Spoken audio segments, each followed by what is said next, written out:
안녕하세요. 산약초 동의보감 컨세상 약초TV입니다. 매일 컨세상 약초TV 보시고 약초 공부 많이 하고 계시죠?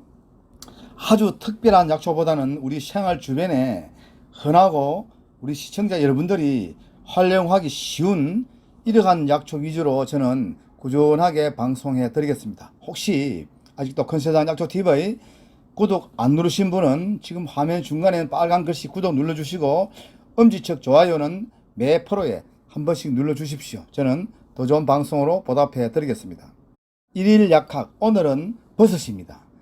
9월에서 10월쯤에 보면은 야산에 이런 식용 버섯들이 많이 올라오고 있습니다.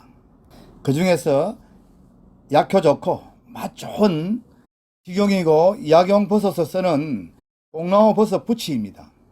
자, 뽕나무 버섯도 있고 뽕나무 버섯 부치도 있고 둘 다 식용, 약용으로 쓰는데 특징 하나 제가 말씀드릴게요. 지금 화면 한번 보십시오.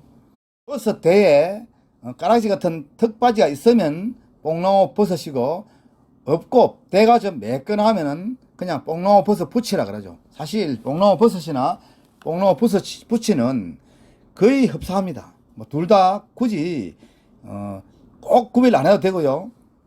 지금 여러분들이 보는 모습만 보십시오. 저도 사실 2020년도 들어와서는 이 뽕나무 버섯 부치 오늘 처음 만났습니다. 대체적으로 우리나라 한 중부 지방 지역을 기준으로 한다면은 이 뽕나무 버섯이나 뽕나무 버섯 부치가 발생되는 시기는 대략 9월 10일에서 9월 한 말 정도 요 사이에 나오죠. 그러나 어떤 버섯은 가끔 8월 달에 나오는 것도 있고요. 주로 발생 시기는 9월 중순쯤으로 보시면 됩니다. 물 빠짐이 좋고 그늘이 잘 져가 있으며 햇살이 좀 들어오는 바닥은 부엽토가 그렇게 많지 않고요. 참나무 거르터기보다는 작은 참나무 거르터기 있죠. 그런 곳이 잘 자라고요. 한마디로 경사가 좀 있어서 물 빠짐이 좋아야 됩니다. 제가 지금 잡고 있는 한번 모습 보십시오. 보기만 해도 약간 좀 먹음직스러운 그런 느낌 아니나요? 이 뽕나무 버섯 부치는 송이과의 버섯이고요. 북한에서는 이 뽕나무 버섯 부치를 나도 개암버섯이다 라고 이렇게 부릅니다. 나도 개암버섯, 즉 개암버섯과 닮았다라고 하는 이런 얘기죠. 그리고 발생하는 모습 보십시오. 지금 보니까 하나하나 뭐 바닥에 띄엄띄엄 나 있는 것이 아니라 이 그루터기에 좀 뭉쳐 나가 있죠. 그리고 이런 버섯 채취할 때 여러분들 꼭 중요한 주의사항 하나 드릴게요. 혹시 이 그루터기 밑에 보면은 독사가 들어가서 꽈리를 털고 이렇게 있는 경우가 가끔 있죠. 그래서 무조건 하고 손을 덥석 집어넣으면 안 됩니다. 독사들은 비가 오면 이 그루터기 속에 굴 속에나 이런 데 들어가 있다가 머리만 바깥으로 살며시 내 있죠. 그러면서 손가락을 푹 집어넣으면 사정없이 손을 확 물어버립니다. 어떤 경우에도 손가락을 푹 집어넣으면 안 됩니다. 자, 지금 한번 모습 보십시오. 가스의 그 지름은 한 4cm 정도, 3, 4cm 정도 작죠. 그런데 이것이 지금은 이제 한창 자라는 중이고요. 다 자라서 흙 퍼지면은 한 10cm 정도로 굉장히 커져 버립니다. 그럴 때 사실 맛이 없죠. 나와가지고 가시 지금 활짝 펴져 있죠. 이 정도로 가장 성숙했을 때가 맛이 좋을 때고요. 이것보다 조금 더 이제 시기가 지나면은 서서히 노균화되면서 보기도 좀 지저분해 보이고 또 갓도 넙지가이 커져 버리고 그렇죠. 그럴 때는 이제 맛이 없어집니다. 여러분들은 색상 한번 잘 봐주십시오. 약간 황금색이죠. 연한 갈색으로 보기도 하고 그죠. 제가 밑면을 좀 보여드릴게요. 밑면이 참 중요하죠. 밑면은 주름살이죠. 내린 주름살이고요. 버섯 대하 보십시오. 버섯 대의 길이는 한 5cm에서 한 6, 7cm 이 정도 되고 굵기는 보다시피 얼마입니까? 한 5, 6mm 그렇게 굵지 않죠. 그리고 자세히 보면은 약간 세로로 줄이 있는 것 같고요. 그리고 갈라보면은 세로로 쭉 잘 찢어지고 이런 우리 버섯들을 대부분 목재부휴균이라 그러죠. 그 말은 이 버섯이 나옴을 해가지고 즉 그루터기 죽은 나무들이 자연으로 아주 폭삭 삭아서 돌아가도록 하는 역할을 하는 것이 이 버섯들의 주 역할입니다. 그러니 버섯이 나오면 이제 나무가 가루화되어서 즉 자연으로 서서히 돌아가게 되는 겁니다. 자, 이 뽕나무 버섯 부치나 뽕나무 버섯의 모습이 어떤 독버섯과 거의 흡사하기 때문에 구별 잘 해야 됩니다. 이 버섯은 특히 대충 알고 채취해서 먹지 마십시오. 완전하게 아는 거 아니면 어떠한 경우에도 먹어서 안 됩니다.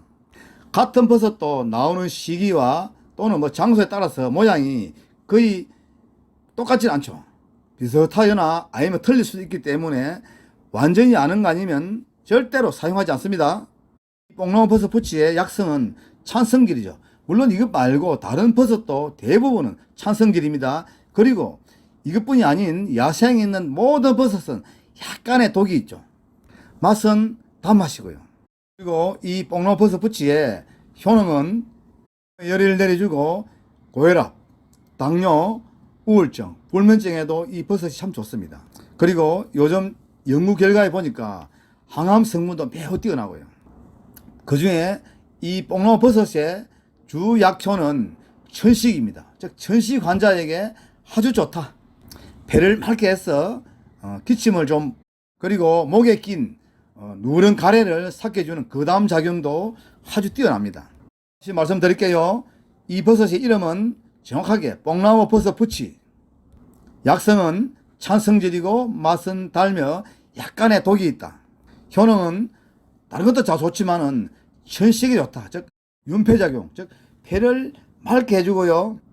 여러분들이 드실 때는 집에 가져가서 잘게 찢어 가지고 물에 한번 살짝 씻은 다음 뜨거운 물에 소금 조금 넣고 살짝 데쳐서 뜨거운 물에 약 1시간 내지 2시간만 담가 놓으십시오.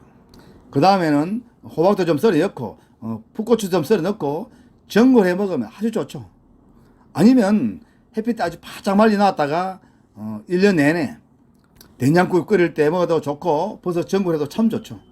이것뿐이 아닌 야생에 있는 버섯들은 채취해 오면 깨끗하게 정리한 다음 반드시 소금 조금 넣고 살짝 데쳐서 물에 한 2시간 담가 놓으십시오. 그렇게 하면 독성들이 완전히 빠져서 먹고 배탈을 나거나 후토를 일으키거나 그런 일이 없습니다. 어떤 분들은 그냥 채취해 오자마자 생거 그냥 한번 씻어 가지고 바로 넣어 먹는 분이 있죠. 물론 뭐 그렇게 먹어도 죽을 일이 있거나 그런 건 아니죠. 그렇지만은 약간의 독이 있기 때문에 반드시 소금 조금 넣고 데쳐서 조금 우려내고 먹는 것이 좋다. 사실 제나 제 회원들은 이 버섯 채취해 가지고 집에서 데쳐서 말려두었다가 거의 1년 내내 국에 넣어 먹거나 제 집에서는 말려둔 버섯을 미역국 끓일 때도 좀 넣어 가지고 끓이더라고요. 맛도 괜찮습니다. 라면 끓일 때 넣어도 맛있고 뭐 된장국도 맛있고 어떻게 먹어도 참 맛 좋죠.